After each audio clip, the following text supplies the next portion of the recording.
Assalamualaikum warahmatullahi wabarakatuh. Kami di sini ingin mempresentasikan mengenai pengawasan koperasi, mata kuliah koperasi dan ekonomi kreatif.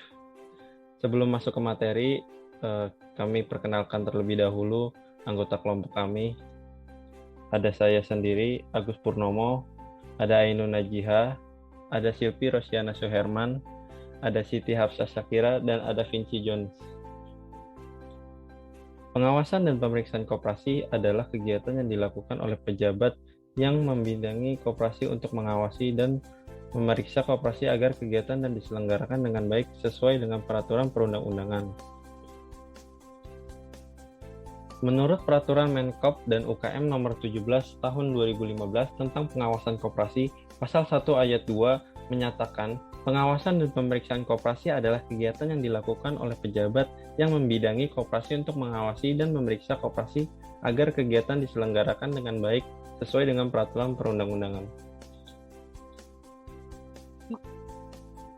Menurut Pasal 2 Peraturan Menkop dan UKM Nomor 17 Tahun 2015, tujuan pengawasan koperasi yaitu 1. Meningkatkan efektivitas pelaksanaan pengawasan koperasi oleh pemerintah provinsi, dan pemerintah kabupaten atau kota sesuai dengan wilayah keanggotaan koperasi. 2. Meningkatkan kesadaran para pengelola koperasi dalam mewujudkan kondisi sesuai dengan peraturan yang berlaku.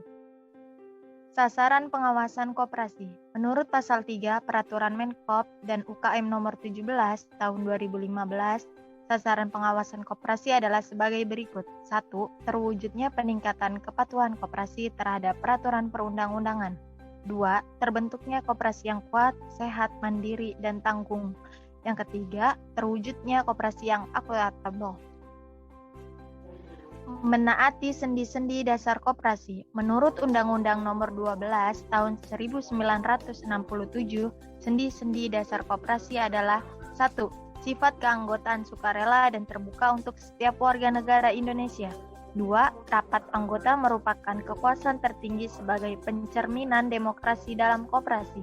3. Pembagian SHU diatur menuruti jasa masing-masing anggota. 4. Adanya pembatasan bunga atas modal. 5. Pengembangan kesejahteraan anggota pada khususnya dan masyarakat pada anggotanya. 6. Usaha dan tata laksanaannya bersifat terbuka. 7. Swadaya, swakarta, dan swasembada sebagai pencermin prinsip dasar percaya pada diri sendiri. Tipe pengawasan dari metode penelitian. 1. Pengawasan pendahuluan, preliminary control. Pengawasan pendahuluan sumber daya manusia, pengawasan pendahuluan bahan-bahan, pengawasan pendahuluan modal, pengawasan pendahuluan sumber-sumber daya finansial. Tipe pengawasan dari metode penelitian. 2. Pengawasan pada waktu kerja berlangsung, concurrent control direction berhubungan dengan tindakan-tindakan para manajer. Sewaktu mereka berupaya untuk mengajarkan para bawahan mereka bagaimana cara penerapan metode-metode serta prosedur-prosedur yang tepat. Mengawasi pekerjaan mereka agar pekerjaan dilaksanakan sebagaimana mestinya. Tipe pengawasan dari metode penelitian. 3. Pengawasan feedback kontrol. Adapun sejumlah metode pengawasan feedback yang banyak dilakukan yaitu analisis laporan keuangan, financial cost analysis, analisis biaya standar cost analysis, pengawasan kualitas, quality control, evaluasi hasil pekerjaan pekerja, employee performance evaluation. Metode pengawasan, metode kualitatif dilakukan oleh manajer untuk menjaga performance organisasi secara keseluruhan, sikap serta performance karyawan. Metode kuantitatif dilakukan dengan menggunakan data, biasanya digunakan untuk mengawasi kuantitas maupun kualitas. Pengawasan intern dan ekstern. Pengawasan intern merupakan pengawasan dilakukan oleh orang atau badan yang ada di dalam lingkungan unit organisasi yang bersangkutan. Pengawasan ekstern, pemeriksaan yang dilakukan oleh unit pengawasan yang berada di luar unit organisasi yang diawasi. Pengawasan preventif dan represif. Pengawasan preventif, pengawasan ini dilakukan pemerintah dengan maksud untuk menghindari adanya penyimpangan pelaksanaan keuangan negara. Sementara pengawasan represif Pengawasan ini dilakukan pada akhir tahun anggaran, di mana anggaran yang telah ditentukan kemudian disampaikan laporannya. Pengawasan berdasarkan pemeriksaan kebenaran formil menurut hak dan material. Pengawasan berdasarkan pemeriksaan kebenaran formil menurut hak merupakan pemeriksaan terhadap pengeluaran, apakah telah sesuai dengan peraturan, tidak kadaluarsa, dan hak itu terbukti kebenarannya. Pengawasan berdasarkan pemeriksaan kebenaran material merupakan pemeriksaan terhadap pengeluaran, apakah telah memenuhi prinsip ekonomi, yaitu pengeluaran tersebut diperlukan dan beban biaya yang serendah mungkin. Manajemen koperasi. Manajemen adalah proses-proses perencanaan, pengorganisasian, pengarahan, dan pengawasan. Usaha-usaha para anggota organisasi dan penggunaan sumber daya organisasi lainnya agar mencapai tujuan organisasi yang telah ditetapkan. Yang membedakan manajemen koperasi dan manajemen umum adalah terletak pada unsur-unsur manajemen koperasi, yaitu rapat anggota, pengurus, dan pengawas. Proses perencanaan dalam koperasi. Fungsi perencanaan merupakan suatu proses perumusan program beserta anggarannya yang harus dilakukan oleh sebuah koperasi sebagai tindak lanjut dari pelaksanaan strategi yang hendak dilaksanakan. Tipe rencana yang dapat diambil dalam koperasi dapat bermacam-macam, tergantung pada jangka waktu dan jenjang waktu atau tingkatan manajemen.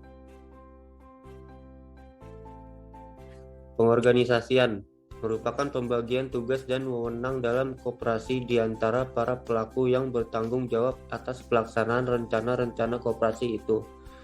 Tujuan dari fungsi pengorganisasian adalah untuk mengelompokkan kegiatan, sumber daya manusia, dan sumber daya lainnya yang dimiliki koperasi agar pelaksanaan dari suatu rencana dapat dicapai secara efektif dan ekonomis. Pengarahan atau directing. Pengarahan merupakan fungsi manajemen yang sangat penting agar kepentingan yang berbeda-beda tersebut tidak saling bertabrakan satu sama lain. Maka pimpinan perusahaan harus dapat mengarahkannya untuk mencapai tujuan bersama. Kepemimpinan merupakan bagian dari fungsi-fungsi manajemen yang menduduki posisi strategi dalam sistem dan hierarki kerja dan tanggung jawab pada sebuah organisasi. Dalam menangani permasalahan dan pengambilan keputusan ada 3 gaya kepemimpinan yang utama yang bisa dilakukan oleh seorang manajer, yaitu otoriter, demokrasi, kebebasan.